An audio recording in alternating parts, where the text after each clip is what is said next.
할렐루야. 우리 종료주일을 맞이해서 우리 앞뒤 좌우로 한번 인사 나누겠습니다. 왕이신 만왕의 왕이신 우리 예수님을 사랑합니다. 이렇게 인사했어요. 만왕의 왕이신 우리 예수님을 사랑합니다. 만왕의 왕이신 우리 예수님을 찬양하고 사랑합니다. 할렐루야. 오늘 말씀을 우리가 좀 길었는데 이제 쭉 살펴보면 중심된 인물이 누구인 것 같습니까? 예수님이겠죠. 우리가 오늘 이 장면을 연극으로 이렇게 꾸민다면 스포트라이트가 다시 말하면 집중적으로 조명이 비춰지는 대상이 누구이겠어요? 첫 번째는 우리 예수님일 것이고, 두 번째는 이 제자들도 아닐 것 같고, 그리고 온 무리들도 아닐 것 같고요. 오늘 말씀을 우리가 찬찬히 살펴보면 말 못하는 짐승인 어린 나귀가 집중 조명을 받지 않겠나, 우리가 영화를 아니면 연극을 볼 때 그렇게 생각이 듭니다. 오늘 본문의 말씀에 보면 예수님께서 너희들 맞은편 마을로 가서 그 보면 어린 나귀가 있을 건데 그 어린 나귀를 주가 쓰시겠다 해라, 그러면 줄 것이다, 이렇게 말씀하지 않습니까?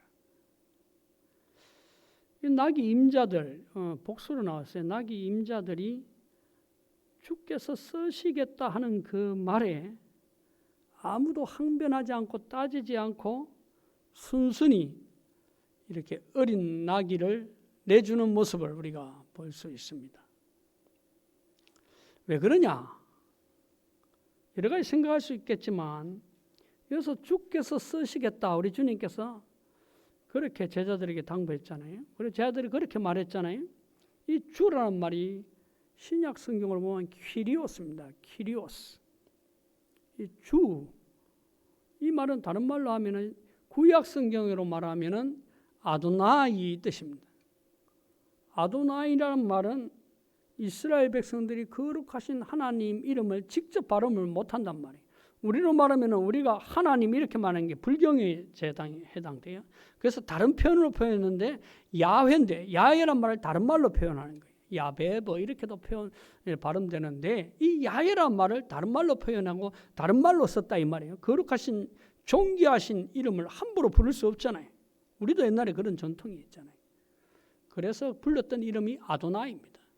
그런데 이 아도나이라는 단어는 신약의 키리오스와 같이 어느 때 쓰는 단어냐? 천지를 창조하신 전지전능하신 하나님, 이렇게 표현할 때 아도나이를 쓰고요. 우리의 예배와 경배를 받으시기에 합당하신 하나님 할 때 이 아도나이를 씁니다. 그리고 로마 시대 때로 말하면 왕 중의 왕, 황제에 이끌을 때 이 퀴리오스, 아도나이라는 단어를 쓰거든요. 우리 주님은 그렇게 말하라, 이따 말은 그렇게 말하는데 감히, 그죠? 그 어린 나귀의 주인들이 그걸 거부할 수 있겠습니까? 그 권위와 위엄에 순종할 수밖에 없는 것이죠. 그리고 그들이 참 신앙이 담겨져 있는 행동이라 볼 수 있습니다. 학개서 2장 8절 말씀에 보면 이렇게 나와요. 은도 내 것이요 금도 내 것이니라, 만군의 여호와의 말이니라. 이 말씀은 세상에 있는 것이 다 누구의 것이라고요? 우리 주님의 것, 하나님의 것. 이게 유대인들의 사상에 꽉 박혀 있어요. 유대인들이 부자가 많다 그랬지 않습니까? 제가 종종.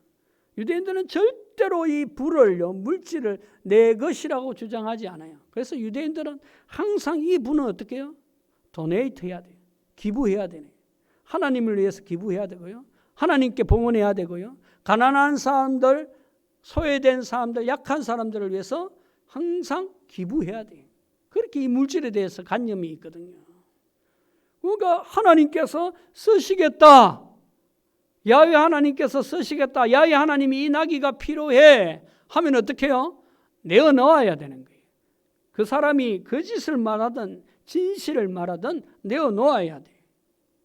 그게 참 신앙이니. 우리가 주님께서 우리에게 내가 쓰겠다 할 때 이 마음의 자세가 있어야 될 줄로 믿습니다.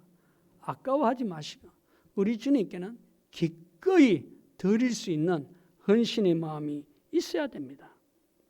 오늘 본문에 등장하는 존재들 가운데 우리에게 제일 많은 은혜를 주는 것, 그것이 있습니다. 주님을 제외하고요. 바로 우리 예수님이 타신 어린 나귀입니다. 본문에를 보면은 낙이 새끼다 이렇게 돼 있어요.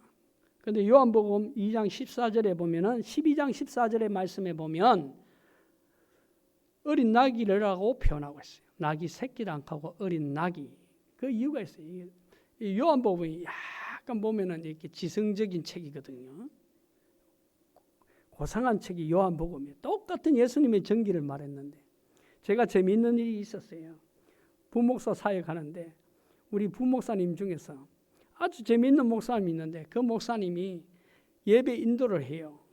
인도를 하면서 오늘 이 본문을 읽었다 이 말씀이 읽는데 아주 경상도 중에 경상도인 목사님이 근데 이 낙이 새끼를 발음하는데 낙이 새끼 이렇게 했는 거예요. 이렇게 모든 성도님이 다 웃어버렸어요. 끝날 때까지 이 낙이 새끼란 말이 몇 번 나오는데 낙이 새끼 이라니까 목사님이 나중에 다 예배를 마치고 나서 부목사님을 점잖게 야단치더라고요. 목사님 요가듯이 그렇게 성경을 봉독하면 안 됩니다. 그런 걸 고려해서 요한복음 12장 14절에 보면 어린 낙이 이렇게 표현하고 있어요. 저도 혹시나 실수할까 싶어서 오늘 본문은 될 수 있으면 어린 낙이라고 이렇게 표현하겠습니다.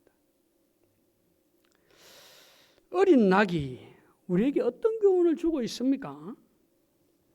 우리 주님께서 우리에게 맡기신 일을 묵묵히 감당하는 것, 그 일이 중요하다는 것을 우리는 어린 나귀를 통해서 오늘 알 수 있습니다. 예수님의 예루살렘 입성은 역사에서 이루어진 큰 대목입니다. 큰 순간이에요. 역사적 중요한 사건이. 예수님이 예루살렘에 입성한 것은 뭐 전설의 이야기가 아니에요. 여러분들 성경은 그래서 중요한 거예요. 성경은 역사적 사건들이에요. 예수님이 십자가에 달린 것도 사건이고 오늘 예루살렘에 예수님이 유월절을 맞이해서 입성하는 것도 사실적 사건을 다루고 있습니다. 예수님이 예루살렘에 입성하지 않았으면 아마도 구원의 역사는 지체될 것이고 하나님의 구원의 십자가의 역사는 자꾸 이래 헛바퀴를 돌았을 거예요. 그런데 예수님은 이 예루살렘 입성을 미루지 않고 직면하고 있는 거예요. 죽음 일로 가는 그 큰 역사의 사건 가운데 예수님은 직면하면서 이 예루살렘 입성을 하고 있는 거예요. 왜요? 예수님이 순교해야 될 곳, 죽으실 곳이 바로 갈릴리가 아니고 예루살렘이기 때문에 그러합니다. 28절 말씀을 보세요. 예수님은 뒤따라가지 않고 앞서 가셨다. 예수님은 십자가의 길을 지체하지 않았어요. 이 성금의 일을 지체하지 않았어요. 목숨을 내던지는 일에 지체하지 않았고 앞서 가셨다. 이렇게 말씀하고 있습니다. 그런데 예수님이 이 길을 가는 이 길에 있어서 이제 왕으로서 성경에서 수많은 예언자들이 예언했던 것을 왕으로서 이 예루살렘 입성을 하는데 가마를 타고 가지 않았어요. 여러분들 잘 아시잖아요. 영화를 보면 잘 아시잖아요. 황제나 왕족들은 큰 가마 중에서 가장 큰 가마를 타요. 여러분들 황제들이 가장 위험 있는 것은 뭘 타요? 인간이 어깨에 매는 가마를 타는 것이 가장 위험이 되는 거예요. 그리고 사람을요 밟고 올라타요. 옛날에 황제들, 페르시아 황제도 그렇고요, 로마의 황제도 그렇고요, 딱 노예가요 엎드려가지고 있으면 그 등을 밟고 올라간다 이 말이에요. 그 근위가 대단한 거예요. 예수님은 근데 그 가마를 왕족이 타는 그 가마를 타지 않으셨단 말이에요. 만왕의 왕이신 예수님이 가마를 타고 오셨어요. 가마를 안 타면 최소한 뭐를 타야 돼요? 게슨 장군 우리가 알잖아요. 이집트의 종마, 백마. 여러분들 김정은도 백마를 타는데 우리 예수님이 그 백마 탈 자격이 없어요. 수십억 원을 호가하는 그 백마를 예수님이 타셔야 되잖아요. 그런데 그 백마를 예수님께서 타지 않았다 이 말씀입니다. 여러분들 잘 아시는 것 같이 예수님은 뭘 탔어요? 오늘 본문 말씀 보면 나귀를 탔어요. 나귀도요, 어린 나귀를 탔는 거예요. 이 말씀을 이래 볼 때에 거기에 모인 군중들, 백성들이 왕으로 오신 예수님이 하신 그 기이한 기적들을 보고 왕으로 오신 것을 환영하러 나갔을 때 두 가지 모습이 나타났을 거예요. 하나는 야, 정말로 예수님 겸손하시구나. 예수님이 저렇게 높으신 분이 참 겸손하구나. 우리와 똑같이 들어오시네. 참 훌륭한 분이야. 이렇게 생각하는 분들이 계셨어요. 그렇게 생각하면 참 고마운 거죠. 근데 일군의 무리들은, 대부분의 무리들은 아마 실망감을 감추지 못했을 거예요. 여러분들 생각해 보세요. 왕이 오시는데, 메시아가 오시는데, 가마도 안 타고, 백마도 안 타고, 그렇다 그 양말도 안 타고, 나귀를 타고 오는 것 좀 우스꽝스러운 모습 아닙니까? 그래서 조금 실망했는 백성들도 있었을 거예요. 그러나 예수님께서는 겸손한 모습으로, 공의로운 모습으로 성경의 스가랴 9장 9절의 말씀과 같이 겸손한 모습으로 오신 거예요. 구약 성경 스가랴 9장 9절은 이렇게 말씀하고 있지 않습니까? 시온에 따라 크게 기뻐할지어다. 예루살렘에 따라 즐거이 부를지어다. 보라, 내 왕이 네게 임하시니 그는 공의로우시며 구원을 베푸시며 겸손하여서 나귀를 타시나니 나귀의 작은 것 곧 나귀 새끼니라. 할렐루야. 우리는 예수님이 왕이신데 공의로운 분, 미슈파티, 정의롭다 이 말이에요. 그러나 정의로우면서도 사랑이 한이 없으신 그 하나님, 구원을 베푸시는 그 하나님, 그 하나님이 겸손하시다 이 말씀이에요. 나귀는요, 이럴 때 우리 예수님을 어떻게 해요? 묵묵하게 예수님을 태우시는 모습을 볼 수 있어요. 그야말로 이 어린 나귀는 이름도 없이 빛도 없이 자기의 중요한 역할을 감당하고 있는 거예요. 여러분들 예수님 시대는 여자분들에게도 인권이 없었던 시대예요. 그런데 동물에게 무슨 그렇게 대우가 있겠어요. 그런데 나귀는 그런 거 개의치 않고 주님께서 쓰시겠다 함으로 묵묵하게 자기의 헌신을 이루고 있는 모습을 볼 수 있습니다. 이 충성된 모습 아니에요? 우리가 본받아야 될 참으로 귀한 모습 아닙니까? 회교 자살 특공대가요, 레바논에 있는 미국 해병대 기지를 폭격한 일이 있었어요. 여러분들 이게요, 대서특필됐어요. 미국 군인이요, 한 명이 죽은 것도 아니고 200여 명이나 죽었어요. 200여 명이나. 여러분들 미국 대통령이나 미국 국가는 자기 나라 백성이 한 사람이 죽어도요 10배, 100배 보복하는 나라예요. 그리고 미국 군인은 철저히 보호되어 있어요. 그런데 200여 명의 젊은 미국 군인이요 사망했다 이 말이에요. 수천 명이 부상당하고. 이때요 미국의 사성장군, 여러분들 미국의 사성장군 아마 대단해요. 전시 때는요 대통령과 버금가는 거예요. 이 사성장군 폴 켈리가 이 해병대 기지를 직접 방문합니다. 그런데 가보니까요 자기 목숨과 같은 부하들이 피를 흘리면서 쓰러져 있고 200명이나 나가 죽어 있거든요. 그래서 중상당한 그 부하들을 하나하나 손을 붙들고 있는데요. 카메라가 그 폴 켈리 장군의 얼굴을 이렇게 보여주고 있는데 바로 떨고 있는 모습이에요. 그 눈에서 눈물이 글썽글썽하는 거죠. 자기 사랑하는 부하가 그렇게 당했으니까. 그런데 아주 이렇게 사경을 헤매는 부하가 있어서 폴 켈리 이 장군이 손을 붙들고 내가 누군지 아냐고, 내가 폴 켈리라고 그렇게 이야기하니까는 그 부상 중에 있는 사경을 헤매는 그 부하가요 손으로 뭘 자꾸 쓰려는 거예요. 그래서 옆에 있는 기자가 카메라 기사가 펜을 하나 줬더니 샘플 파 이런 글을 쓰는 거예요. 그 글을 다 못 쓰고 있는데 그게 뭔 뜻인 줄 아냐고. 그걸 쓰다가 힘이 없어서 펜을 결국에 놓쳤어요. 너무 이독하니까.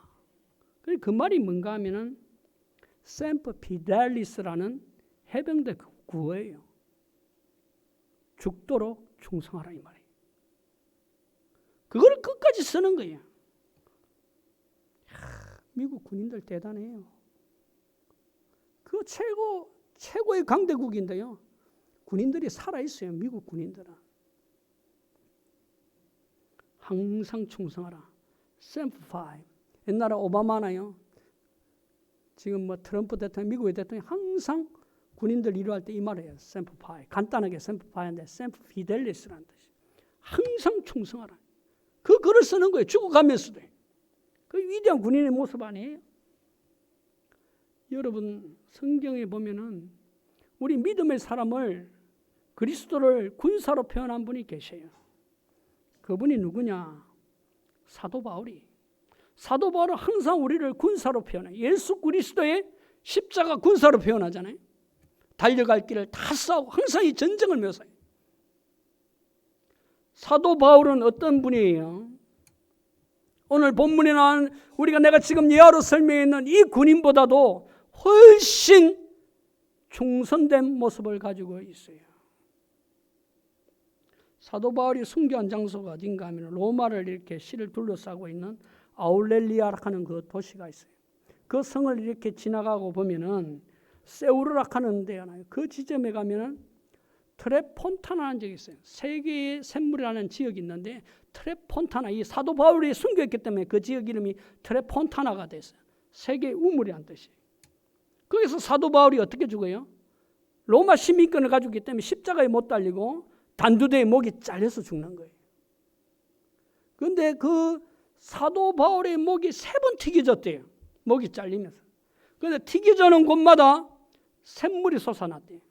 그래서 트레폰타나, 3 파운데이션, 세계에 샘물이 솟아났다 이 뜻이에요. 샘물이 있는 곳. 그런데 순교 사화에 보면 사도 바울이 목이 떨져서 3번 튕길 때 예수 그리스도, 그 잘려진 목이 예수 그리스도, 예수 그리스도, 예수 그리스도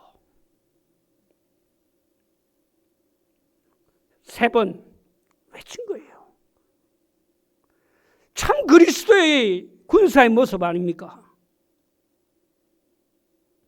이게 그리스도께 충성하는 모습 아니에요? 묵묵히 끝까지 충성하는 모습인 줄 압니다. 믿음의 성도들은 잠잠히 묵묵히 주님의 선한 일을 감당하는 종이 되어야 될 줄로 믿습니다. 어린 나귀가 그 모습을 보여주고 있는 거예요. 두 번째 보면 보잘것없는 나를 주님께서 귀하게 여기는 것을 우리가 감사해야 돼요. 나귀는 구약 시대나 지금 시대나 가축 가운데 하나일 뿐이에요. 나귀란 말이 성경에서 149번이 나요. 좀 많이 나오죠. 그런데 나귀가 좋게 쓰인 구절은 뭐 한 대략 2구절밖에 없어요. 우리가 잘 아는 민수기 22장에 나오는 거짓 선지자 발람이요, 이스라엘을 저주하러 갈 때 하나님의 천사가 나귀에게 나타나요. 그 발람을 태운 나귀에게 나와서, 발람은요 거짓 선지자이기 때문에 하나님의 천사가 앞에 가로막는 것도 몰라요. 지 죽을 줄도 모르고 가요. 그 천사가 아마 천사장에서 큰 칼을 들고 있는 거예요. 네가 한 걸음만 가면 나귀 목도 떨어지고 발람의 목도 떨어지는 거예요. 그러니까 나귀는 그걸 봤어요. 그래서 안 가려고 하는 거예요. 그러니까 발람이 나귀를 막 치잖아요. 근데 발람에게 나귀가 말을 하는 거예요. 천사가 앞에 있다. 나 죽이려고 하는 거냐? 나귀가 말을 하는 거예요. 그게 뭐 나귀가 좋은 의미에서 써 있는 거죠. 그리고 우리가 잘 아는 이사야 1장 3절의 말씀은 소는 그 임자를 알고 나귀는 그 주인의 구유를 알건만은, 이 구절도 나귀에 대해서 긍정적으로 표현했어요. 그런데 나머지 성서 구절을 보면은 뭐 창세기 대표서 16장 12절에 보면은 이스마엘을 들나귀와 같이 된다 이렇게 예언하거든요. 들나귀와 같이 된다는 말은 늘 싸움하는 존재가 된다 이 말이에요. 지금 그 예언이 더 맞잖아요. 이스마엘의 자손 늘 싸워요. 늘 테러하고 늘 싸우는 거예요. 부정적인 의미, 싸움 잘하고 고집 세고 음탕하고 나쁜 짓하고 이럴 때 쓰는 단어가 들나귀 같은 거고 나귀와 같은 사람 이렇게 써요. 미국 사람들도 당키라고 그러면요, 그 굉장히 나쁜 표현이에요. 음탕하고 고집이 센 사람을 가고 그렇게 말하거든요. 나귀는 좋게 이렇게 안 써요. 부정적으로 써 있어요. 이런 나귀에게 우리 주님은 나귀를 어떻게 해요? 귀하게 사용하셨습니다. 어린 나귀인데 주님이 타시니 그 나귀가 어떻게 돼요? 공의를 상징하는 동물이 돼요. 하나님의 영광에, 우리 주님의 영광에 동참하는 나귀가 되는 거예요. 사람들이 옷을요, 예수님이 이래 짓밟고 가야 되는 그 옷을 나귀가 짓밟고 가는 거예요. 주님의 영광이 임하는 거 아니에요? 겸손을 상징하는 동물이 되는 거 아니에요? 우리의 모습이 나귀와 같지 않아요. 우리가 주님 앞에 늘 거칠고 싸움 잘하고 고집 세고 음탕하고 죄 많은 것이 우리인데, 하나님께서 우리를 하나님의 자녀로 들어쓰시고 하나님의 귀한 직분을 주셔서 교회를 섬기게 하신 거 아니에요? 예수님이 함께 하시면 별 보잘것없는 인생도 귀한 인생, 복된 인생이 될 줄로 믿습니다. 공의로운 사람이 되는 거예요. 정직한 사람이 되는 거예요. 만왕의 왕이신 예수님의 모습을 담게 되는 거예요. 나귀는 질그릇과 같은 존재예요. 고린도서 4장 7절 말씀은 질그릇과 같은 존재가 나귀예요. 그러나 주님이 타시니까 보배로운 존재가 되는 줄 믿습니다. 우리가 질그릇과 같은 존재지만, 우리가 질그릇과 같지만 우리 안에 예수 그리스도께서 계시면 우리가 참 보배로운 그릇이 되는 줄 믿습니다. 어느 추운 겨울날 소녀가 거리에서 바이올린을 킵니다. 너무나 배고프니까 바이올린을 켰는데, 그런데 그 낡은 볼품없는 그 가난한 소년이니까 바이올린을 켜니까 뭐 사람들이 많이 오겠어요. 접선을 안 하는 거예요. 여러분들 유럽은 문화의 나라이기 때문에 그렇게 노래를 하면요 많이 동전을 주는데, 너무 그 볼품없는 바이올린을 하니까 아무도 접선을 안 하는 거예요. 그런데 중년의 어느 신사가요, 그 모습이 너무 딱하잖아요. 그러니까 그 소녀에게 간 거예요. 소녀야, 나에게 네 바이올린 잠깐 빌려줄 수 있겠니? 그래서 그 바이올린을 연주하는 거예요. 그 낡은 바이올린, 볼품없는 바이올린인데 너무나 명연주를 하는 거예요. 모든 사람들이 박수를 치고요, 돈을 다 던져 놓는 거예요. 근데 어느 한 사람이 가네, 저 사람 지금 우리에게 가장 유명한 그 연주가 아니야? 여러분, 그런 거예요. 아무리 볼품없는 바이올린이라도요, 대가의 손에 만져지면요 명연주가 되는 거예요. 할렐루야. 하나님이 우리를 붙드시면 우리 볼품없는 사람이잖아요. 보잘것없는 인생 아니? 그러나 하나님이 붙드시면 복된 인생, 귀한 인생, 하나님 앞에 귀하게 아름답게 쓰임받는 인생 될 줄로 믿습니다. 고대 이집트나 유럽에는요, 연금술사가 있어요. 연금술사가 뭐예요? 일반 금속을 금으로 바꾸는 거예요. 금으로 바꾸는 거예요. 근데 이게 과학적으로 있을 수 있어요? 없어요? 없어요. 그래서 이 중세의 연금술사는 다 거짓된 것으로 판명됐잖아요. 그런데요, 우리 예수님은, 우리 하나님은 정말로 우리의 연금술사인 줄 믿습니다. 쓸데없는 고철과 같은 나를 7번 단련하셔서 하나님이 가장 보배로운 정금과 같은 존재, 순금과 같은 존재로 변화시키는 분이 우리 하나님이신 줄 믿습니다. 나귀와 같이 우리 하나님 앞에 귀하게 아름답게 쓰임받는 우리 성도님들 되기를 축복합니다. 마지막으로 30절을 보시기 바랍니다. 이르시되 너희는 맞은편 마을로 가라. 거리로 들어가라. 아직 아무도 타보지 않은 아기 새끼가 매여 있는 것을 보리니 풀어 끌고 오라. 이 어린 나귀는 우리 주님 앞에 처음으로 사용된 존재예요. 이게 중요해요. 우리 하나님은 처음 것을 사랑해요. 할렐루야. 우리 하나님은 그러므로 우리가 하나님께 드릴 때 처음 것을 드려요. 예수님께서 십자가에 달리시고 예수님의 그 거룩한 시체를, 그죠? 아무도 사용하지 않은 아리마대 요셉의 그 무덤에 묻히게 되잖아요. 우리는 예수님을 어떻게 섬겨야 되는지 성경이 잘 말해주고 있어요. 우리는 예수님을 사랑할 때 첫 마음으로 사랑해야 돼요. 첫사랑으로 사랑해야 돼요. 첫사랑을 잃어버리면 안 돼요. 첫 것을 하나님 것으로 인정해야 될 줄로 믿습니다. 우리를 하나님을, 예수님을 내 인생의 가장 중심에 모셔야 되고 가장 우선순위로, 첫 것으로, 첫사람으로 가장 귀중한 존재로 우리 예수님을 모셔야 됩니다. 우선순위에 실패하는 인생들이 있습니다. 그러면 신앙에 실패하는 거예요. 하나님 앞에 하나님을 가장 우선순위로 세워둬야 돼요. 독일의 가장 큰 부자였던 대부였던 카우센이라는 사람이 있습니다. 이 사람은요, 전 세계에 자기 콘도가 15,000개나 있어요. 수많은 빌딩들이 전 세계에 가지고 있던 대부였어요. 자산이 손으로 헤아릴 수 없는 억만장者. 그런데 이분이요, 재산을 관리하는데요, 스트레스 받아가지고 결국에 자살하고 말아요. 이 사람의 우선순위는 물질이었어요. 돈이었는 거예요. 여러분, 미국의 유명한 음악가 앤디 깁슨이라고 알아요? 이 앤디 깁슨은 그래미상을 2번이나 22세 때 받았어요.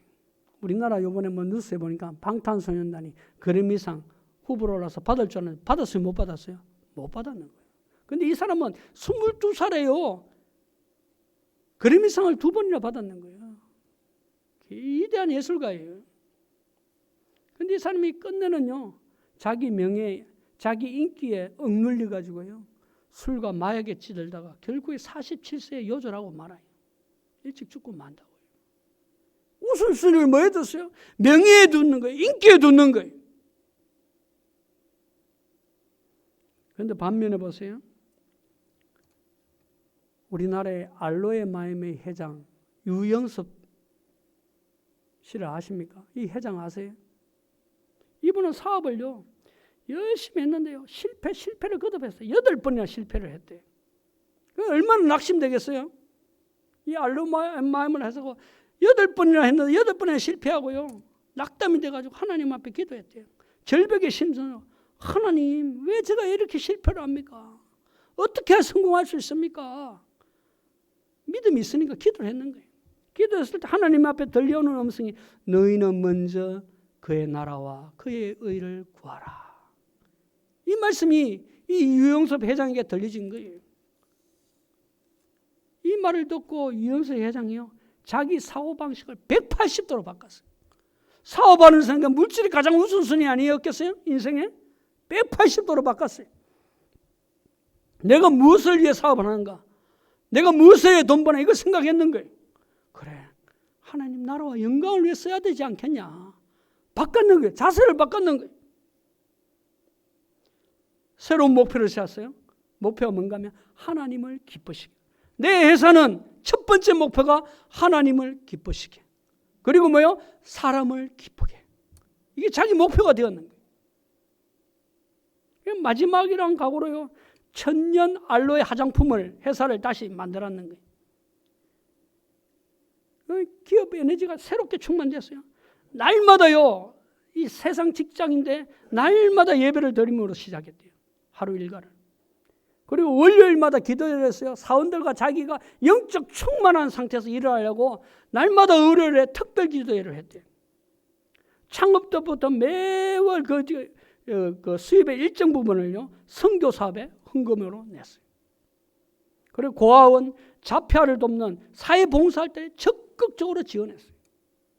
심지어는 전 직원의 휴가를요 다 반납하고 사회봉사활동에 참여했을 때도 있었어요. 완전히 180도로 바꿨어요. 하나님을 기쁘시게 하니까 하나님이요 그 사람의 진정한 기쁨을 주는 거예요. 할렐루야. 1992년대 그 사람이 1억 자본으로 시작했는데 매출이 얼마 됐는지 1,000억 원이 넘는데요. 한 해에. 1,000억이 넘는 매출을 하나님께서 몇 배요? 100배가 아니에요. 1,000배를 허락하시는 하나님이에요. 이삭에게 30배, 60배, 100배의 복을 허락하셨던 하나님께서 이 시대 가운데 1,000배의 복을 허락해 주시는 줄 믿습니다. 어떤 인생이요? 하나님께 우선순위를 두고 하나님께 기쁘게 하는 사람은 하나님을 나의 첫 인생으로 하나님이 나의 첫 번째입니다. 우선순위를 두는 사람이 그 사람에게 하나님께 놀라운 은혜를 주시는 겁니다. 사랑하는 성도님들, 다가오는 주간이 고난 주간입니다. 거룩한 주간이기 때문에 이번 주간을 성주간이라고 해요. 월요일도 성월요일이고요. 화요일도 성화요일이고요. 수요일도 성수요일이에요. 목요일도 성목요일이에요. 특별히 예수 그리스도께서 십자가에 달리시는 그 고난의 시기에 그 날은 성금요일이 되는 거예요. 그리고 성토요일, 그리고 부활주일이 되는 거예요. 이 귀한 절기의 주간에 무엇을 우선순위로 둡니까? 우리 예수님을 우선순위로 두기를 축복합니다. 예수 그리스도의 첫사랑을 회복하기를 축복합니다. 왕으로 예루살렘에 입성하신 종려주일의 그 예수님을 위해서 우리가 어떻게 어린 나귀와 같이 묵묵히 순종하고 충성을 다하고 하나님이 나를 귀하게 여기시는 것, 주님이 나를 귀하게 여기시는 것 감사하며 나가고 하나님의 첫사랑을 회복하는 우리 기북교회 모든 성도님들 되시기를 주님의 이름으로 축복합니다. 기도드리겠습니다. 아버지 하나님, 어린 나귀와 같은 저희들 아닙니까? 부족하고 죄 많고 허물 많은 저희들 구속하여 주셔서 주님의 백성, 주님의 자녀로 삼아 주시옵시고 주님의 은혜에 동참케 하시고 주님의 귀한 사역 감당하게 하심을 감사와 영광 돌립니다. 저희들 주님에 의해서 늘 묵묵히 순종하고 충성하게 하옵시고 예수 그리스도의 그 크신 사랑에 응답하며 변함없이 주님을 사랑하며 나아가는 주님의 백성들 되게 하옵소서. 모든 사람들에게 주님의 그 크신 사랑 또 복음을 전가하게 하옵시고 주님의 사랑받는 귀한 자녀 되게 하여 주셔서 주님의 쓰임에 합당한 저희들 되게 하옵소서. 2000년 전 지금 어린 나귀를 타고 예루살렘에 입성하셨고 지금 역시 나의 마음에 들어오시는 우리 주님의 이름으로 간절히 기도드리옵나이다. 아멘.